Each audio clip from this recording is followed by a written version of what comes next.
Rightio. Okay, good evening, good morning. Good morning from San Diego. It's evening for most of you guys back in the UK, as sure. Judy here for Private Traders, and it is Friday Freedom.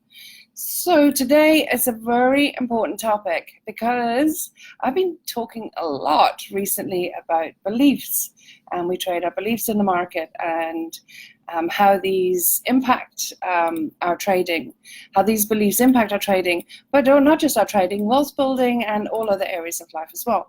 And I've done a lot of work with a lot of traders in unpacking those beliefs, and I've seen firsthand the power of doing that and the impact it has, on making your trading phenomenally successful, not marginally, but phenomenally. Okay, the difference is chalk and cheese. But a lot of guys have said to me, well, I don't know what my beliefs are. That's a common theme. A lot of people say they don't know what their beliefs are fine, they've got no beliefs, or don't know what they are. There's 101 stories about beliefs. Well, there's many ways in which it's very easy to find out what your beliefs are. And I want to talk about a couple of them.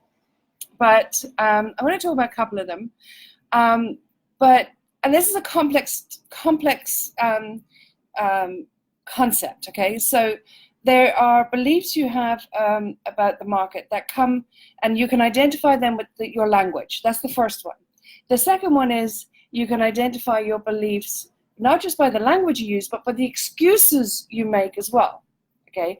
And the words you use for those excuses. Okay, so there are two clear ways in which you can start understanding the beliefs that you hold about trading. Now, there are a minimum of 3 different types of beliefs in which you bring to trading, okay? Now, I'll just unpack those for a moment. One are the beliefs you have about the strategy you trade, okay? By its very default, there are beliefs in the strategy. For example, in the Private Traders, we have a strategy that assumes that price is going to continue in the direction of trend once it bounces off one of the EMAs. For Pogo, it's off the 20 EMA. For Bugsy, it's off the 80 EMA. That belief, though, has been thoroughly and totally back-tested and has an average of 83% likelihood that it will do that, okay? But that's a belief. Now, in the belief of a strategy that you're trading, no matter what strategy it is, there's a set of beliefs. But even in that strategy that you're trading, there are sub-beliefs that you bring. For example, within Pogo, we require 2 cycles, 2 cycles in the direction of trend, price to interact with the 20 and bounce off the 20 to continue in the direction of that trend.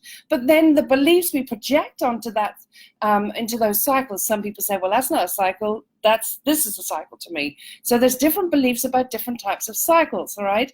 So, but be that as it may, there's enough leeway in that particular strategy to cover for a wide variety of beliefs associated with quality of cycles, types of cycles, and so on, okay? But there's a set of beliefs with the strategy that you're trading. That has been, and within the Private Traders, their strategy has been thoroughly and utterly back-tested, has an average of 83% success rate, therefore likelihood or probability to go and stand up to the behavior of that belief, right? But then there are sub-beliefs below that we need to be mindful of. Then there are 2 other sets of beliefs we bring to our trading. Now, bearing in mind, this is not just to trading, this is also to wealth building and all other areas of our life, relationships, work, health, social, you name it, right? So the one is, so when you go to trade, are you trade ready or are you not? What is your state as you're going to trade? What's going on in your life as you're going to trade? So, have you got more month at the end than money? Have you just had an argument with a loved one? How are you struggling with children? Are they not passing exams? Are you worried about grandchildren? Whatever is going on in that moment will impact your beliefs on the market, on trading, and your relationship with trading, okay? That's the one. The next one are way more fundamental and deep-seated, which is around your self-worth. essentially, which has a direct impact on your net worth. There's a direct correlation between the level of your self-worth and the level of your net worth, 100%. There's whereas your self-worth is spirit and soul, the net worth is a physical manifestation of what your self-worth is. That's what your net worth is, okay? So what is your self-worth? Where is that? What is it at? What's driving it? What's holding it back? What's compressing it? What's suppressing it? But also, what is your relationship with money? What are your thoughts about money? What are your thoughts about wealth? What's your relationship with money and what's your relationship with wealth? There's another set of beliefs that you're bringing to the market when you're trading. So there's three coming at it. It's like complex. Who said trading was easy? Accept the fact that trading is like largely mindset and start addressing it from that angle rather than just the trading. You will have a transformational experience, not just in trading, but in all areas of your life. That's why trading is the gift that keeps on giving. But let's leave that aside and focus on how we identify what the beliefs are that we have or carry around our trading. And that is language. The power of language. I just don't understand why it is not sort of considered such an important part of our life. The words we use, how we use them, when we use them, not just the verbal words and the energy that they contain, but the energy behind it, the emotions behind it, and also the language we use in our own mind. Language is the number one giveaway what you think about, what you feel about, and what you actually are going to, what you actually say, and when you say it.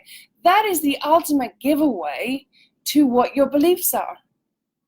100%. In any one of those three examples, as I said, there are minimum of three ways in which we bring beliefs to the market or to wealth building. Now, I've outlined what those three areas are, but each of those three areas, language will be one of the biggest indicators to what those beliefs are.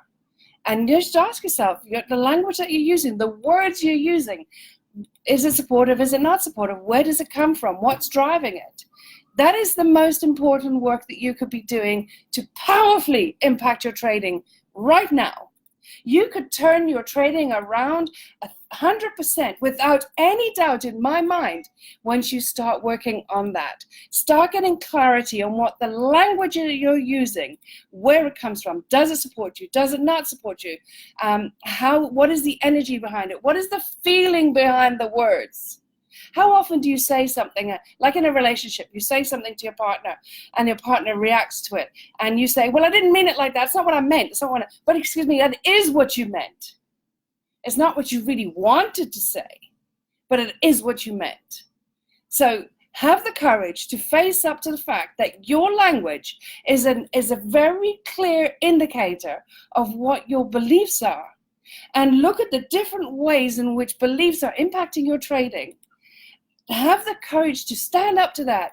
I mean, what's the worst that can happen when you do that? What is the worst that can happen? Because the best that can happen is your trading transforms 100% and you will reach your target. This is the work that I'm doing with so many guys in the tribe of traders, and I can see the difference. I have a very hands-on relationship with with our traders in the tribe of traders, and I can see those guys that are embracing the power of their beliefs that drive their thoughts, drive their actions, which also drive their results. Those guys are thriving. They're thriving, consistently getting successful week after week after week. Do you want to be one of them? Because you can. Because the only thing that's stopping you is accepting the fact that it's your beliefs that are holding you back. And your language is a very clear indicator of what those beliefs are. So get clarity on your language to understand your beliefs, find out where those beliefs come from. Are they supportive or not? And you have the choice whether you want to hold on to them or not. Because 9 times out of 10, beliefs that you're carrying that are not supportive are not actually yours. There's something you picked up at some point in your life going back, and they're no longer relevant today, but you're still carrying them with you today. And they are directly impacting not just your trading, but your wealth building in general, as well as your life. Okay, so that's Friday Freedom. Unlock that. Get clarity on your language. Start dealing with your language around and assessing what's driving force behind them, and you will have freedom. Okay, have a wonderful weekend. I'll catch you on Monday for Monday Mantras. Bye.